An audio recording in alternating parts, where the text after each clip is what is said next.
first time I met him, I was like super overwhelmed. He's such a smart and intelligent man. I've just come here to learn things. Do things like swimming, jumping, climbing. So what is the whole purpose of going fast? As I get faster and faster, I become absolutely cool. But Sadhguru, I really want to know, what do you do to unwind? I don't wind up, first of all. There are millions of people following us. You think there's some sort of responsibility towards us on… Just stay loyal to one thing, that your wonderfulness is not compromised for any damn thing.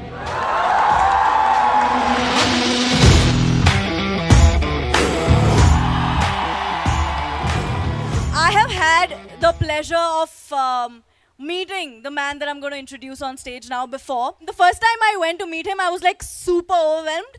I was like, oh my, because he's Sadhguru, right? In your head, you're like, don't say stupid things, do not say stupid things. And then I went and I met him and I realized that he's literally as chill, fun, amazing like you and I. And I am super excited about this session. Are you pumped?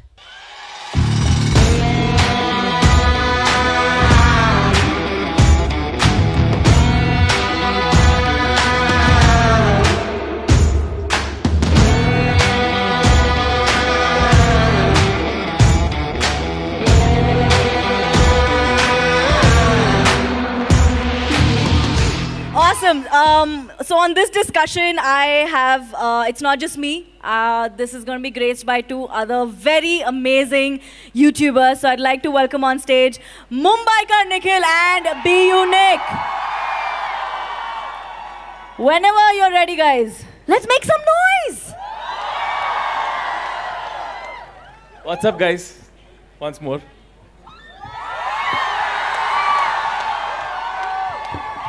What's up, machas? So, fun story time. Nikunj forgot to pack an outfit for today. As always. And we told him that we are dressing up, so you should dress up. So he's the only one dressed up now. I thought it was fun in my head, sorry about that. I'm with him. You would, no, but Yes, you look very, yeah. That was the joke, dude. That was the plan. Fine, whatever, I'll let that pass. Anyway, so this is happening. This is a great platform for people like us to talk to Sadhguru. I have had this pleasure before, and I remember the 1 hour that I spent talking to you was the calmest hour I've had in the longest time. And I just didn't know that you could feel like that, you know, when you're talking to somebody. So to begin with, obviously, we have questions. All of us, we are a generation of questions. We always have them. We're always asking. No, we asked questions before you. Oh, great. So then we're taking that forward. Yeah. That's perfect. I have 3 questions primarily. So the first one is, I'm going to jump right into it. You know, when you're in this age, when you're in college, when you're just out of school, you're in college, you're under 25, every little thing that goes wrong in life feels like the end of the world. For example, a heartbreak. Breakups are bad, right guys? Breakups are tough. Failing in exams, fighting with your… Why is that funny? It's bad. Fighting with your family, getting in a fight with your teachers, friends. And at that moment in time, it just feels like the worst thing to happen to us. And then eventually, in a few years, you get to a place where you look back and you're like, yaar, pata nahi why I was stressing over this so much. But in the time that you spent stressing over these things that went bad, you end up sort of like doing more damage. Do you get me? Do you know what I'm saying? Yeah. So what is your advice to all of us young people about this? You know, when every little thing that goes wrong in life at this age feels like the worst thing to happen to us. Namaskaram and good afternoon to all of you. Well, it's not just under 25 people doing this nonsense. Even the 60-year-olds are still doing the same nonsense. So, he was just asking me, Nikunj was asking me, or somebody else was asking me just now, why I decided to do this youth and truth and under 25, all this. Well, it's a constant thing for me wherever I go in the world. 50, 60-year-olds come up to me and say, after going through something with me, they say, Sadhguru, where were you when I was 20, 25? You came when I'm 60, what is the use now? So I heard this for a long time. Then I decided, okay, let me step out and meet all those people who are below 25 years of age, because youth is a certain level of energy. But the problem with youth is, by the time they figure out, by the time they bring some clarity to themselves, this energy is not a permanent thing. It will go down slowly. Well, I'm an exception but you will see most people slowly sink. But before the energies go down, if you had clarity, this would fire you in the right way. So it's like you're in a room, you can't figure out which is the door. If you had lot of energy, you would break your head. So I thought this should happen to people as early as possible, so that's why. But what advice would you give them? What should be the thought, what can be the first thought when we feel like everything's going wrong? Well, we need to understand this. We are born here with nothing and we'll die with nothing.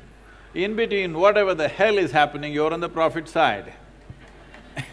No matter what is happening, you're still gaining, you can't lose. And anyway, life is not like your school or college. No matter which way you live, everybody shall pass, so what's the problem? You didn't get it? What? Sorry, I missed that. I missed that. Yeah, I was like, what? I said, everybody shall pass, they didn't get it, I said. Sir, ऊपर जाएंगे. Nobody is detained, I'm saying, because you lived not the right way. Somebody gets detained, no such thing, everybody shall pass. So, just the most important thing is you live, to live and to live totally. Living totally does not mean party 7 days of the week. Living totally means every dimension that is there for a human being to explore must happen. It's very important. I have a question for you. Does one get less creative as they age? And if yes, why? Not me. Most of the people. So I Most think, of the people. being creative versus getting experience, that's what I feel. As they age, the family, children, problems, solution, office, money. If there are problems, you could drop them, but can you live without them? Of course not, but So- creativity. So the thing is, see people… one fundamental problem is we have created an education system where you're misunderstanding memory and information as intelligence. This is the biggest mistake we've made. This is the reason why someone who is growing up in a city looks smarter than somebody who's in the village, simply because of information. Information is not intelligence. Anyway, all these people who have some information in their head and they think they're very intelligent are going to be seriously disappointed, because machine learning is coming. There will be… if you are a PhD in something, your phone will know more than the PhD. So, this pretense of having memory, pretending that memory is intelligence, has to go. Now, young and old is just a question of the burden of memory that you carry. You don't know how to carry your memory. See, we must understand this. People are not suffering their life. They are suffering two most fantastic faculties that we have, that only we have, no other creature on this planet has. One is a vivid sense of memory and a fantastic sense of imagination. So, this is all people are suffering. What happened 10 days ago, you're suffering. What may happen day after tomorrow, you already suffer. You are not suffering life, you are suffering your memory and your intelligence. When are you going to learn to handle this? Is 25 too early, you think? No. You must figure it out as quickly as possible, how to handle my memory and my imagination to my benefit. If you don't know this, 25 or 55 or 65, you'll be still the same. Because 60-year-old people think they have a right to worry themselves to death. You don't have to worry yourself to death, death will anyway come. I'm saying there's no need to work for it. I'm sorry, I'm just gonna budge in here. You've said that, death is gonna come. No, I didn't say that, it comes anyway. It comes anyway. That's like that. It's just It's gonna that- come I'm not saying you said No, so no. it's coming, but it's gonna come anyway. Just that most people think other people die. No, you and me will die. But then, is that the thought you have when you are speeding in a car at Siachen? Or In a bike, actually. On a bike, sorry, On a not bike. in a car. When you are being the rider that you are, standing on your bike and you are going through like snow-clad, hilly, Say, dangerous regions. What is the thought in your mind? I want to know that. Oh, generally I have no thought in my mind. This is a very important thing, that people think thought is a big thing. Thought is not the biggest thing in your life. Thought is just recycling of the data that you already have, nothing new happens in it. So if you want to recycle your trash can, you can go on doing it, but the important thing about life is you have enhanced your sense of perception, that constantly you're drinking more life. No, I mean not the other things, okay? I mean life. You're drinking in more life all the time, so where is the room for thought?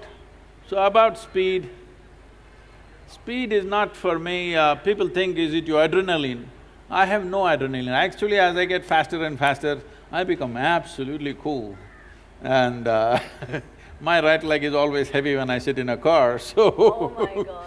The speed is not about adrenaline, speed is about competence.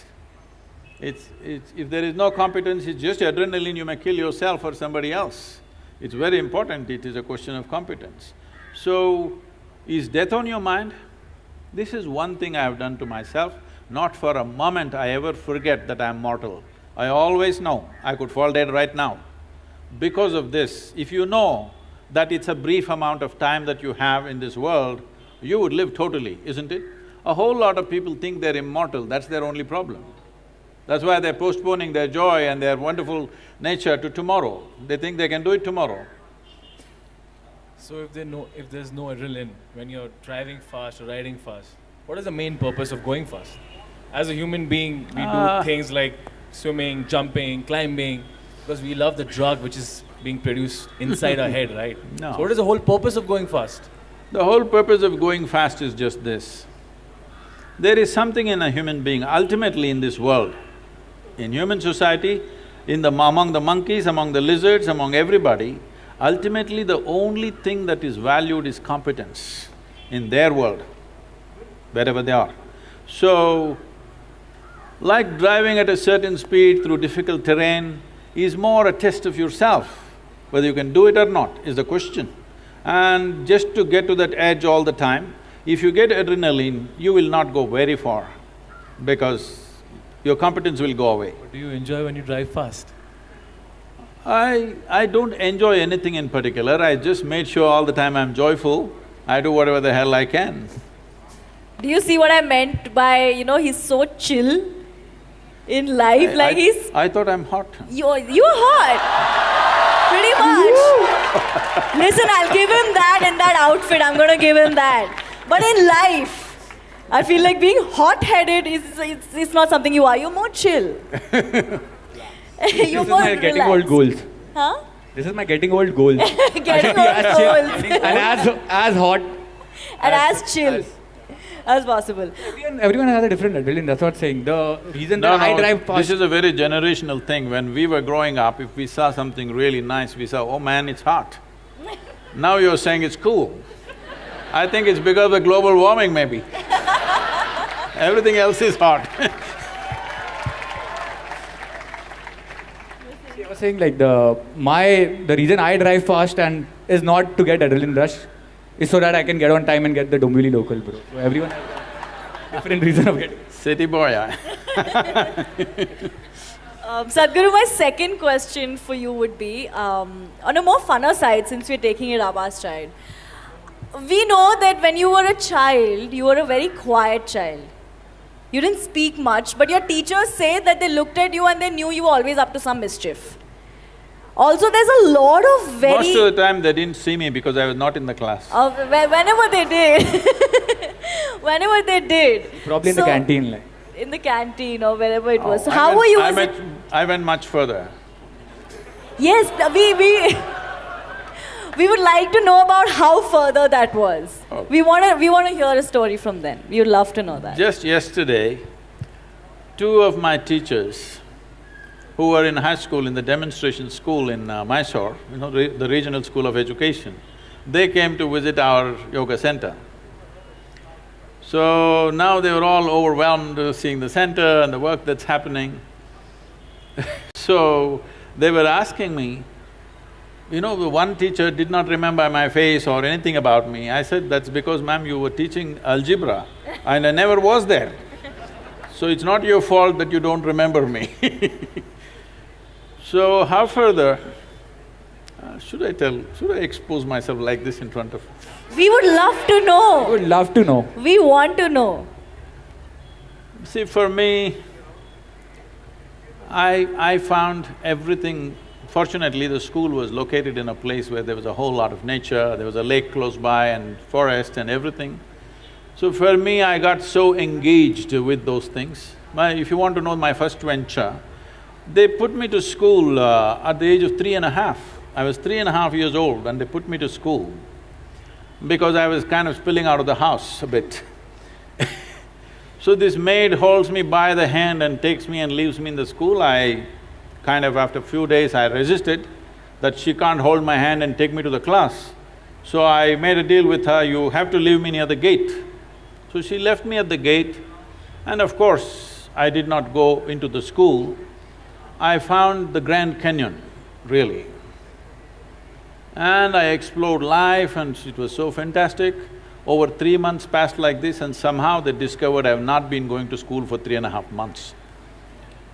But the worst thing they did was, when I came home, they were all accusing me, you have been playing in the gutter. They reduced a Grand Canyon into a gutter. So in my experience, it was like a Grand Canyon. I collected a whole lot of species. Maybe, I don't know, I was working for a biology PhD or something, but they made all that into trash and said, you're playing in the gutter. I thought I was the youngest guy to bunk, like I bunked school in 6th standard, but then no comparison. 3.5 years old, no one can beat that. Also, speaking of schooling and parents and careers, you know, right now, we're in an age where there's so many different offbeat careers coming up. As YouTubers, we get this question all the time, you know, how did you talk to your parents about it? How do we convince our parents about this really new career that we have? I want to ask you, you know, if you had to convince your parents and tell them that this is what you… how did that discussion go? Did that happen where you had to sit them down and tell them that this is what I'm going to do for the rest of my life? I want to do YouTube now, like did that happen with you too? What? He's doing YouTube right now, like he's into YouTube, that's why. Well, not everybody can be convinced about everything, okay? Some things are just done. So, just to give you an example, when I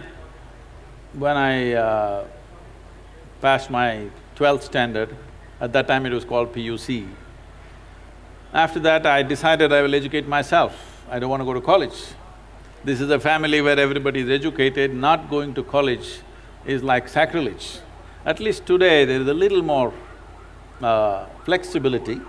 Those days, it's like if you don't go to college, you're finished. Because now probably if you don't go to college, you may lose your lifestyle, but you won't lose your life. That was a generation, if you don't go to college, you lost your life, you're on the street, that's about it. So they were terrified of this. My father being a physician, he was just freaked about it. He is a very studious man, all his life, first, second, third in everything that he has done. So he couldn't believe this, that I want to educate myself. So I did one thing. And because of this, suddenly everybody thought I'm become some kind of an enemy. And they were not even talking to me properly. I did one thing. I was just to tell you, I was such a big eater. I would eat 10 times, more, at least 10 times of what I eat today. But I never was putting on weight or anything because my level of physical activity was such. I could just run up a coconut tree, I was made like that. So I was every day cycling about 50, 60 kilometers, swimming in the Kaveri and going back like this, so eating this. I decided to go to the Mysore University library. Every day when they open at 9, I went, 8 in the evening they close. That entire time, I sat there, read all kinds of stuff. From Homer to popular mechanics, to National Geographic, to literature, to geography, this, that, whatever. Whatever came my way, every day for 1 year, I read like this, just all kinds of things. But the most important thing for me was, though I was such a huge eater at that time, this 1 year I went without a meal. Morning I ate as much as I could, breakfast at home, and I went there and sat there the entire day without a meal, which was a huge achievement for me, because without food I could stay. This kind of expanded my way of looking at life, but family drama started, my mother started crying when the next academic year comes, go to college, go to college, go to college. Then I said, if I must go to college, I'll go for literature. My father said, what will you do reading poetry? You must become a doctor. He has seat ready for me in the medical college, everything. I said, no. Then they said, okay, at least do engineering. Then I said, see, Please do engineering. if I say I don't want to be a doctor, if you told me become a veterinary doctor, Ayurvedic doctor, at least a witch doctor, I would look at it. If I say no doctor, you say engineer, I'm not going to listen to this. Your problem is society, your problem is not me. So I just went for literature, and these 3 years, I went there in the beginning and they all had ready-made notes, the teachers, they would read. And everybody writing down. Those days fountain pens, kara kara kara kara, it makes noise, it just irritated me. I said, I don't want to listen to this kara kara noise. I gave them a suggestion, if you give that notes wherever you got it, we will photocopy it and give it back to you. We don't have to come, you don't have to come. Then if I'm there, I'll ask 100 questions. So they didn't like it, then I made a deal with all the teachers that they'll give me attendance. That was my only concern. So once a month I went to college just to check if they're keeping their part of the deal. My life is so similar, yeah. So I explored the geography of Mysore district in such a way, every village track, every hill that is there, every little bird nest, whatever is there, everything I paid attention, just wandering aimlessly. But today, like when I went for the Rally for Rivers board where all the top experts are there, some questions came up when I just telling them casually, they said, Sadhguru, how do you know all this? I said, what was aimless wandering? Where I paid absolute attention to everything, from a worm to an insect to anything and everything I paid attention. Now it's become formidable knowledge. I never intended to learn anything, I just paid attention because it was life. And this is all it takes. We have come here to live. There is no other damn purpose. Those of them who want to go to heaven can go today. Why are they postponing? If it's such a great place, I don't see why you should postpone it, isn't it so? This is very important for the youth. If anybody says there is a better place than this earth, it is a crime. It's because of that we have destroyed so many things here.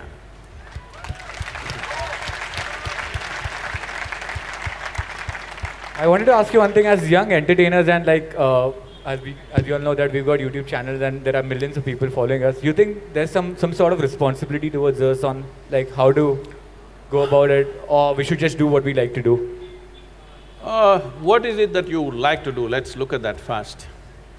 See, essentially everybody is doing whatever they're doing, mainly because they think in some way it enhances their life, it brings pleasure to them, it makes you wonderful. Have you been… certain moments of your life, I'm sure you've been absolutely wonderful to yourself and to everybody around you, isn't it so? All you have to do is just be loyal to that one thing, that you're always wonderful. That's all. Rest of it will naturally happen according to your intelligence and capability. What has to happen will happen. You just be absolute loyalty to your own wonderfulness. This is like, it once happened. There was a man called Shankaran Pillai who was running a pet shop. And someone came and they wanted to buy a dog. There was a reasonably grown-up dog, a golden retriever. He said, I would like to take the dog, how much is it? He said, 25,000 rupees. I said, come on, for a full-grown dog, 25,000, why? He said, it's too wonderful. He said, yes, it's a wonderful dog, but 25,000, that's the price. So he paid the money, he petted the dog was very friendly. Then he was just about to leave, he asked, but is this dog loyal? Shankaran Pillai said, absolutely loyal, I sold him 12 times, within hours he's back. So no matter what is happening, just stay loyal to one thing, that your wonderfulness is not compromised for any damn thing. It's important. So the moral is you should be loyal and you should be unique.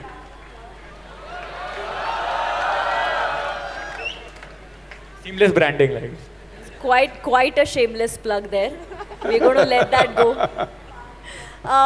But Sadhguru, I really want to know, what do you do to unwind?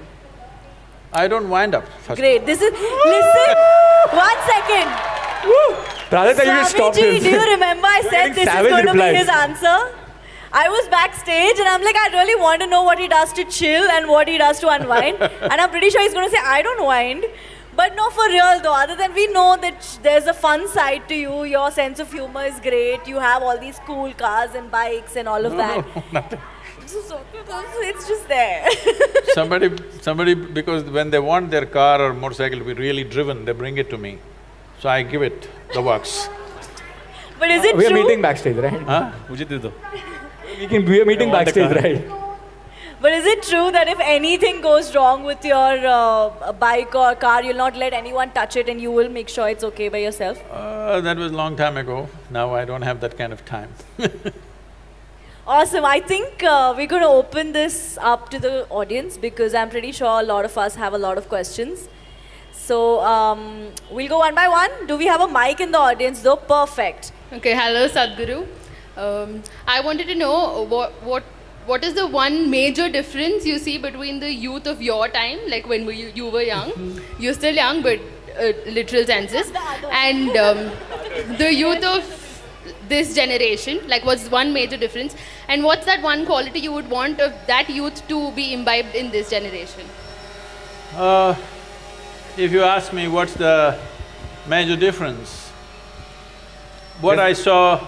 This is the difference. What I saw going around meeting a lot of youth of today is, during our time, we were always thinking about what we can do for this nation, what we can do for this world, how to cause a revolution about something. Always the debates and discussions were around that. But today, most youth are only talking about their own personal aspirations, which was quite… I don't know, it's amusing and also little alarming sometimes. But at the same time, it is largely because of the economic comfort you have today, which was not there at that time. That's the main reason. So if…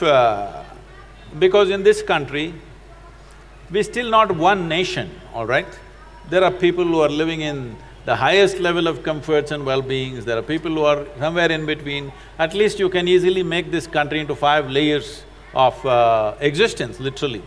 Just now, I was in Trichy this morning and I was talking to the farmers. If you look at their condition, it's a large congregation of farmers in Tamil Nadu. If you look at them and if I look at you, this is a different world altogether. It's not the same world.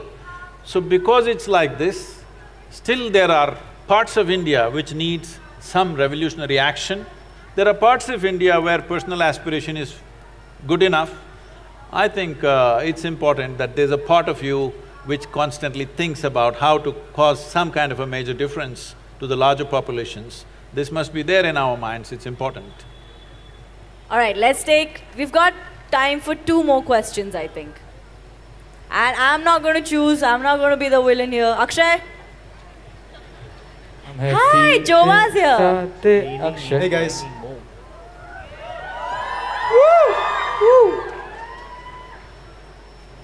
Hi Sadhguru.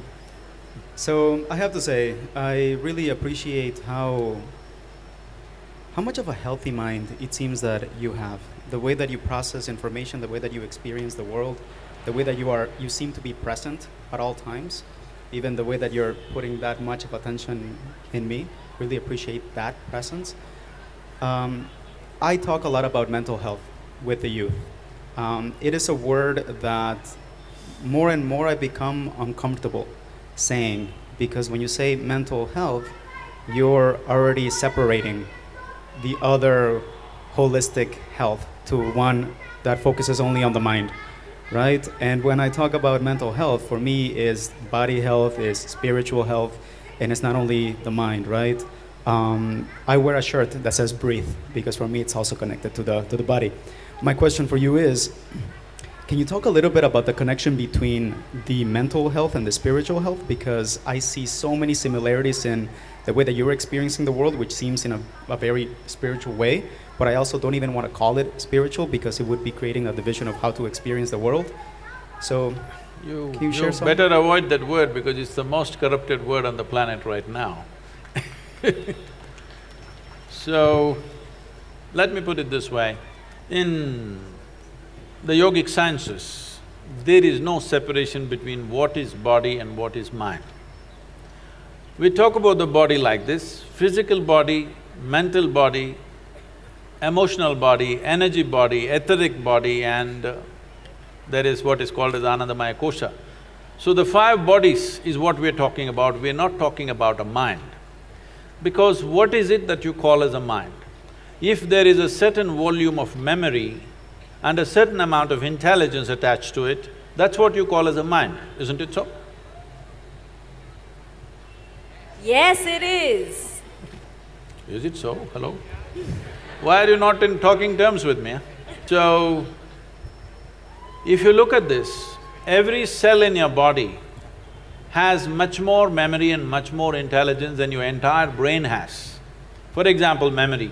You definitely don't remember how your great-great-great-grandfather 10 generations ago looked like, but his nose is sitting on your face right now. Your body remembers even 1,000,000 years ago how your forefathers' skin tone was, not forgotten a thing. This kind of memory processing is not possible in your brain, for sure. And when it comes to intelligence, what is happening in a single molecule of DNA is so complex, your whole brain is not good enough to figure that process. So both in terms of memory and intelligence, is a lot more all across this body than just here. This has become important mainly because we have kind of taken education straight out of European culture and put it here. In the European culture, thought became very important because they went through about 300 to 400 years of very dogmatic religious practices, that anybody who thinks something different was dead. So, they broke away from that about 150 years ago, which they called as Renaissance, which was a big breakthrough for them, that they could think for themselves. Otherwise, everything that you need to say is already said in one book. If you say one more thing, you're dead. This was the culture. So they made thought, human thought, into a very big thing. But you understand this, whatever kind of thought you have is only from the limited data that's coming, that's already stored in your mind, isn't it so? With this limited data, you may make permutations and combinations of it, but nothing new will ever happen. So, when we say mind or manas, we are looking at a dimension as memory as a separate silo, which is all across the body. There's more memory in every cell in the body than here. And we are looking at intelligence as chitta, as something totally different. So to keep these two things separate is most important. It is only your memory which gets corrupted. It's in your memory that you go sick. You cannot go sick in your intelligence. If I speak this, people will become very… they think it's not compassionate to say these words, but I want you to understand this. This is because we have gotten trapped in our own memory bubble, that this memory can go corrupt. What happened 10 years ago, it can rot in your mind and become something very big after some time and cause this. Well, people always will argue, but there is a chemical process. Yes, this is the most sophisticated chemical factory on the planet. The question is only, are you a great CEO or a lousy CEO? There is a way that you can keep your chemistry the way you want. Just look at my eyes and say, I'm always stoned. Yeah. never touched a substance, always stoned, and I can calibrate how intoxicated I want to be or how less I want to be any moment. This is not something… See, the important thing is this. The question is not about intoxication being good or bad. The problem is it takes away your faculties. That is a problem. So as we looked at it earlier, one of the most important thing for a human being is that our actions are successful. Whether you're driving or riding or doing something, if you throw a ball, it must go where you want, otherwise you feel not good. Because the purpose of human action is success. So if success has to happen, your body and your mind must take instructions from you. So with alcohol, drug, the problem is your body and your mind won't take instructions from you. That's the whole problem.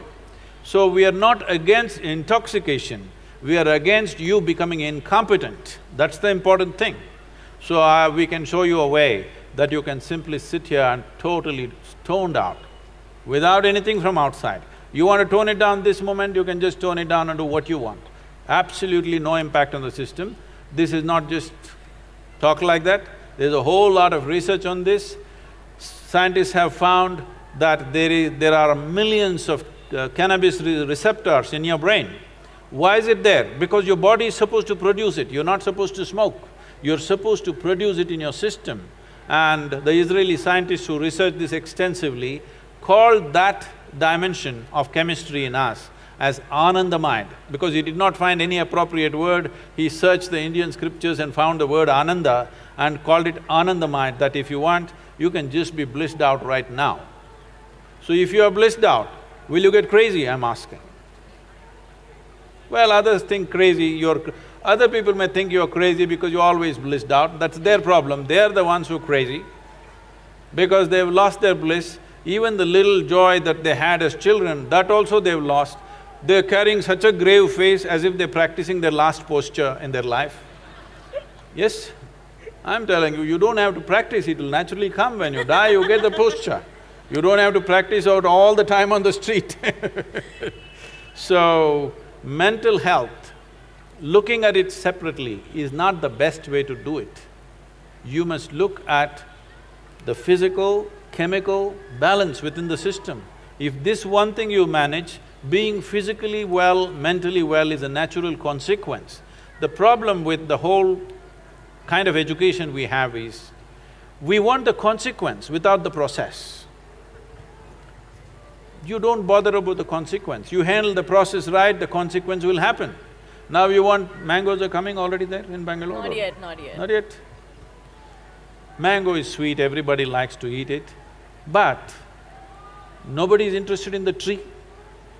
If you nurture the tree, mangoes will fall on your head, you don't have to dream about mangoes, anyway it'll come. Instead of nurturing the tree, people dream about mangoes. This is called as being goal-oriented. In yoga we say, if you're goal-oriented, you have one eye on the goal. You have one eye on the goal and only one eye to find your way, you have become incompetent. It's very important that today, this moment, whatever the hell you're doing, to do it as well as you can is more important than what will happen in the end, what will happen in the end. There's no such thing.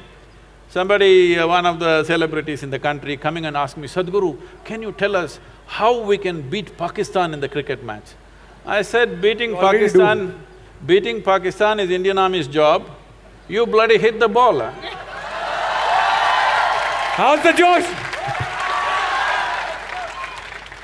All right, we've got one more question right there, Akshay. Okay, by the way, guys, little piece of good news, it's not last 3 questions, we've got a lot of time on us, so it's cool, it's chill. I just want to sorry, just before taking the question, I just wanted to ask, so if you're not goal-oriented, I feel that you push your goal too. So, what do you have to say about this? It's not just the process. No. See,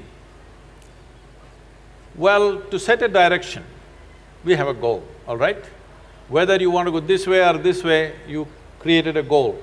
But that's all the job is. Once the goal has set the direction, it is a question of efficiency of walking or riding or driving or whatever the means of going there, isn't it? This will… see, everybody has a desire to win. But your desire is only a direction. Your desire doesn't do anything else. A desire sets you in a certain way. Desire doesn't get you to win. Every fool wants to win, but only those who play well will win, isn't it? I want to ask you one thing. What makes us a human being? You said we can get stoned whenever we want to. So what makes us a human being? And do you think greed… I thought you were already born a human being. No. What makes you a hero? That's science. What makes you a human being? You know, not the organs. Talking about what is the whole purpose. Does greed plays an important role in the evolution of a human being? And if we see the life so easily, like, you know, if you want to get stoned, so easy. Oh. No, I'm not talking about getting stoned as becoming… No, this is important. See, because till now you have understood the word stoned as sitting in some place like this, like a dead chicken. No, I'm asking… That's why Nikhil is not taking off his glares, actually. Yeah, stoned. I'm talking about… I have mastered that technique also, by the way. That's why. I'm talking about being stoned means you are in a state where no matter what is the nature of activity you're doing, with who you are, what is the result happening or not happening, you're still on. All the time you're on because you're stoned, otherwise you would be affected. But right now people's idea of being stoned is sit in a corner like a dead chicken. That's not my idea of being stoned. You're hugely empowered because you're intoxicated. So what is the purpose? Purpose. You want to know? Now, what makes you a human being? See, there are many creatures. People say approximately there are over 1 trillion creatures on this planet. I just want to cut you, like my father used to tell me, like, I was a very dumb child, like I never used to focus on studies. Yeah. Because I used to ask a lot of questions, you know, No, because I'm your father's age, I'm saying I can understand. I never used to understand anything. I say that's I was very bad in studies, You cannot say. I can say, I'm his father's age, I can say. So, it's like, he's like being sad, being greedy, being hardworking, you know, that makes you human, that's a part of your life. You asked the question, you're trying to answer it. What is this? I just want to know, like, I was listening to you. So what makes you a human being? There are over 1 trillion creatures on this planet, from worms to insects to birds to animals, all kinds. Many of them fantastic creatures. A lot of people even call themselves that I'm a tiger, all right? Many are calling themselves lions, but tigers, lions, elephants, no matter what they are, they're just called that. We never call them a tiger being or a lion being or an elephant being. Only for you, we said you are a human being. This is because you are the only one who has the capability that if you exercise your choices, you know how to be. None of them know how to be. They're all programmed for compulsive reactions. They exist in a world where it's all by compulsive, instinctive reactions, but you know how to be. But human beings are trying to prove that they don't know how to be. They just don't know how to be, most of them, unfortunately. They're trying to prove the nature wrong. But you know how to be. Only thing is, you must keep your choices open. Choices means, right now, is it true? If you wish, you can sit here and look at the person next to you, think some really horrible things about this person sitting next to you and get a little depressed, why am I sitting next to this horrible creature? Possible or no? Possible. Or you can look at them nicely and think wonderful things about them, or don't even have to think anything. If you don't think anything, simply look at another life, you can sit here in wonderful company. Possible or no? So you being wonderful or horrible right now is a choice. Are you exercising the choice, or are you falling back in evolution and behaving compulsively? That's all the big difference. A human has the capacity to be a conscious life. And we also do the same things. They are born, we are born, they eat, we eat, they reproduce, we reproduce, they die, we die. We're doing the same things. But the big difference is we can do it consciously. They do it as a programmed system. This one thing if you do, suddenly you will see your experience of life is so phenomenal that it is such a big phenomena. What is the meaning of life? Such a question will never come to you. There is no such thing as meaning of life. It's a phenomena beyond all meanings. If there is no profoundness of experience, if you're living on the surface, especially if you're living in the thought process, then you are thinking, what is the meaning? Because all you have is words. When you're full of words, you want a meaning for the word. Tell me what is the meaning of a tree. Tell me what is the meaning of a bird. Tell me what is the meaning of the cloud. What is the meaning of the empty sky? Is there some meaning to it? Meanings exist only in human heads. The universe has no meaning. It's too fantastic to be trapped in a meaning. Trust the universe. All right, let's take… Guys, tell us your name so we'll know you. Namaskaram Sadhguru. My name is Rakesh. First of all, thank you so much for being here. I should say on this planet to guide us. Oh, I've been here only. I know I look… See, this happens to me. Whenever I land in United States, in the immigration, these days I have global entry, so it's okay. Otherwise, always I stood in the immigration where it's marked resident alien. I look around and see I'm the only one who fits the description. You are Sadhguru. I actually here only. Yes. Sadhguru, my question is… If you can hold it. Yes. I know you want to speak from your heart, but it works better this way. Okay.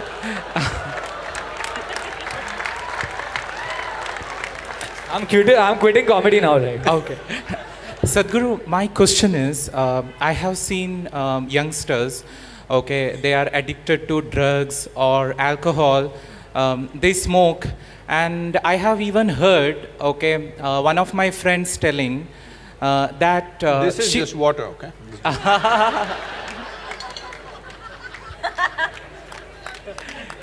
Yes.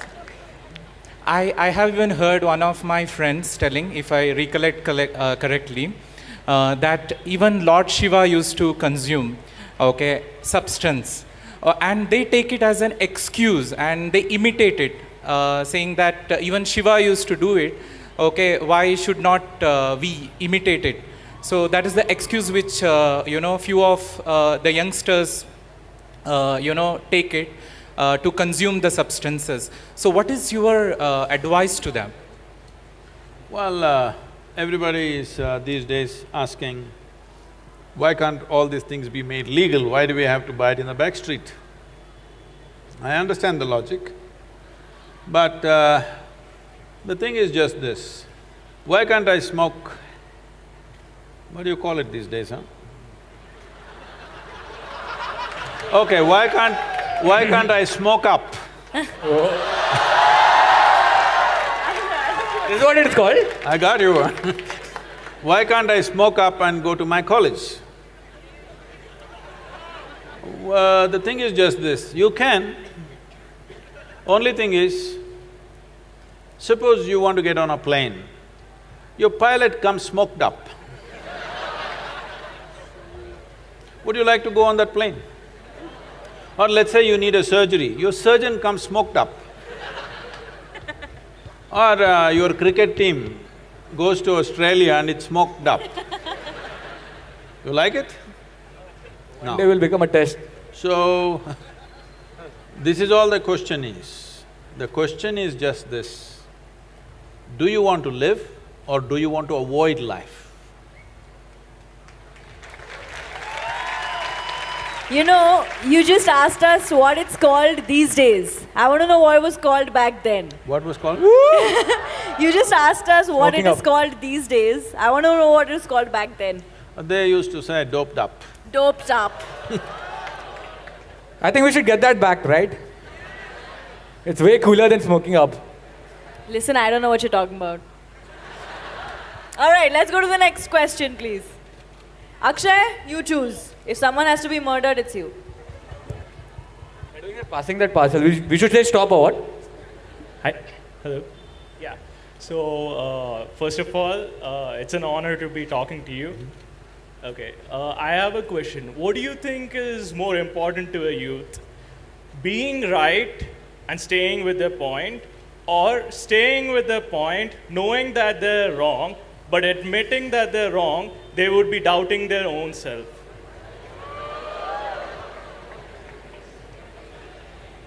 It's not a tough क्या था question. क्या था? She's asking if you're smoked up.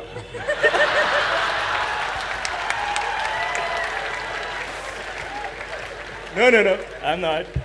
This is how I am without being smoked up. Oh. You can only imagine. So, see, it's best, the sooner you get this in your life, it's best, because if you look at life without a keyhole vision of what I want kind of life, if you look at it little larger life, there is no right thing to do in the world. There's no really something called as really right and really wrong. It is just that people are taking positions and saying, I am right, you are wrong. If you go in terms of, in any situation with people, if you talk about who is right and who is wrong, of course I am right and you're wrong. This is the basis of all arguments and fights and everything else, conflict, isn't it? So instead of looking at what is right and wrong, why don't we see what is appropriate to the situations in which we exist? What is the most appropriate thing that I can do right now? What would be best for me and everything around me? That's what I do. This may not be the right thing. If you want to take examples like this, in Tamil Nadu, traditionally, they have this, a real man. A real man means, is called Ayira Ane Konnavanu. That means one who has slain 1,000 elephants, he is the real man. Well, Veerappan got half the way, but we shot him dead as a criminal. So I'm saying, those were times when elephants were just in such numbers. If people had to live to protect them, a man would go not with a Magnum 400, but with a sword or a spear and kill the elephant. That guy was a big hero because he killed the elephant. But today, if you kill the elephant, you know where you're going. So, the question is not about what is right and wrong. The question is, what we are doing, is it appropriate to the situations and the times in which we exist? Above all, see, people are always talking about integrity as good versus bad, right versus wrong, morals, ethics, values. I'm on camera, I'm telling you, I have no morality. For me, my integrity comes from my humanity, not from my morality. Because morally correct people are doing the most horrible things on the planet. People who think they're morally correct, they do the most horrible things on the planet, to each other, human beings, and to larger groups, all kinds of things. If you don't let your humanity sleep, well, when you say humanity, the important thing is this, because you asked what makes you a human being. In your brain, there is something called as a reptilian brain, which is approximately the size of your fist. What is the rest of it? That is the cerebral cortex. So the fundamental difference is this, the reptilian brain always wants to set up boundaries. You… in Bangalore city, are the dogs peeing all over the place? Are they? Hello? I'm just asking, is life still working? So he's peeing all over the place not because he has a urinary problem or something. He is building a pea kingdom. He's setting his boundary all the time. This is his nature. He cannot think beyond that. He has to set his territory, he has to set his kingdom. The most fantastic thing about the human being is, we can use another dimension of intelligence which has happened only to us on this planet, that we can think beyond our boundaries, we can live without boundaries within ourselves. Well, we've still not built a world where we can erase the national boundaries and other boundaries and live. But at least in our minds we can erase our boundaries. If you do this one thing, if you have erased the boundaries in your mind of who is mine, who is not mine, do whatever the hell you want, everything will be right. All right, we'll take one last question, Akshay. If you want, you can ask me. Hello. Hi Sadhguru, my name is Pranoy over here. I am 24 years old and… Oh, you're just 1 year short, after that they'll throw you out of here, huh? Yeah, I guess. So I didn't have a specific question when I picked up this mic. This is something more personal and If you can hold it right, it's not very clear. Yeah, so this is not a very specific question or generic for that matter. I hope that this question will answer a lot of others. Hey, ask the question, what is this? The question Sorry. is so much No, but the introduction. question is so long. So I just wanted to ask that there are goals that I want to achieve, and I also know that there's certain things I shouldn't do that will hinder my progress. So there, I'm trying to find methods of accountability for myself where I can push myself and get that. As you said that we all are trying to win in some ways, but I'm not able to figure out methods of accountability within myself to reach that, if that makes sense. No, it doesn't. I'll answer the question anyway. I want to break it down. I don't know if I have the similar question that I want to reach somewhere and there's few ethics of me which is stopping me to do certain things which will make me reach there faster. So yeah, ethics or morals, you can say. So what do you do about it? Should we concentrate on the goal and reach there faster, or should I hold on to my ethics and morals and let it be a little slow and be there? See, whatever you do in your lives, I'm sure each one of you will go out and do so many different things. But whatever you do, is it very important? It is relevant to the world in which we are living. Hello? Is it very important? It's relevant? Suppose you set a goal today, in next 25 years, this is where I want to be. In those 25 years, the entire situation changed, but you are still going that way because you want to get your goal. Isn't it a disaster? So everybody is thinking, my dream should be fulfilled. Let me tell you what's my blessing to you. How's the Josh? How's the Josh?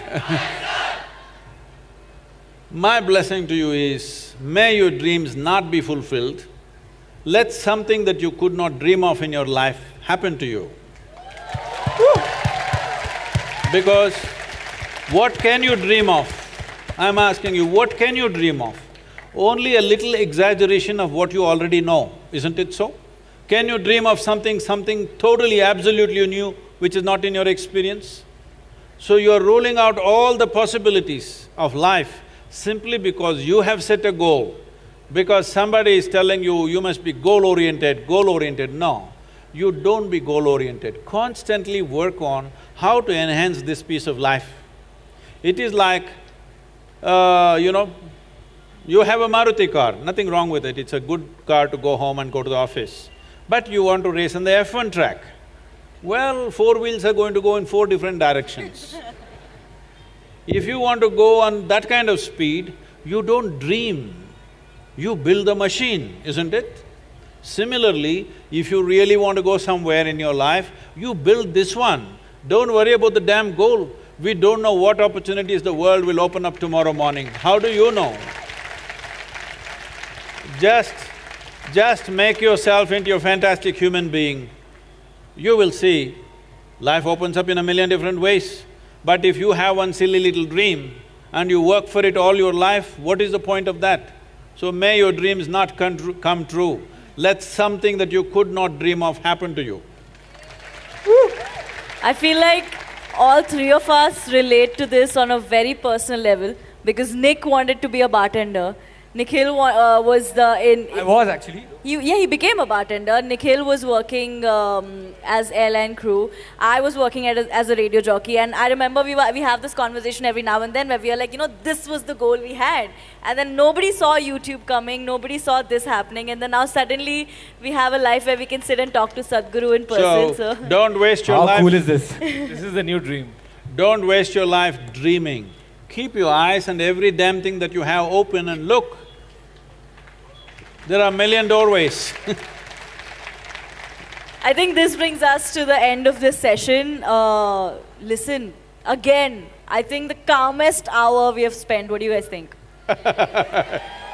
2 times in a row, thank you so… Yeah, I know, it's a very weird vibe. Like, I was just like, after our discussion, I remember just standing and thinking, I was like, what just happened? Did I even talk at all? Maybe I was stoned. Hey. Doped up. But thank you so much, Sadhguru. And thank you to everybody who is here. Have fun, guys. It's going to be great. We're going to take your leave. Thank you. Bye, guys. Let's do it. Check. Yeah. Okay, on that note, we'd like to get a picture with all of the panelists on stage. Would you all like a picture? Yes? So just crowd around the middle and turn around and face the cameraman. A big round of applause, ladies and gentlemen, to the panel on stage. There you go.